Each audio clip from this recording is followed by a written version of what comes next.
So last week, my neighbor Dave asked if I'd feed his goldfish while he and his wife went on vacation. No problem, I'm a responsible adult, and I always wanted a fish as a kid. My mom said I could barely keep a houseplant alive, but what does she know?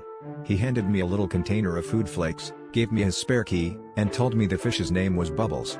Easy enough. Every day after work, I'd let myself in, wave at Bubbles, and sprinkle a generous pinch of flakes into the tank while humming the Jaws theme for dramatic effect. Here's where things got a little weird. Every time I went over, the tank was sparkling clean. No fish poop, no algae, nothing. I figured Dave must have one of those fancy self-cleaning tanks, or maybe Bubbles was just a very tidy fish. But what really threw me off was how the fish seemed to be everywhere. Sometimes I'd spot Bubbles gliding across the living room floor, other times he'd be cozied up next to the couch, just silently circling the coffee table. I chalked it up to stress, or maybe some new fish exercise program, freestyle laps, if you will. Midway through the week, I started to notice that Bubbles was looking a little different, rounder, shinier, and distinctly less fishy. He'd spin in place when I walked in and made a low humming sound, which I assumed was some sort of aquatic purr.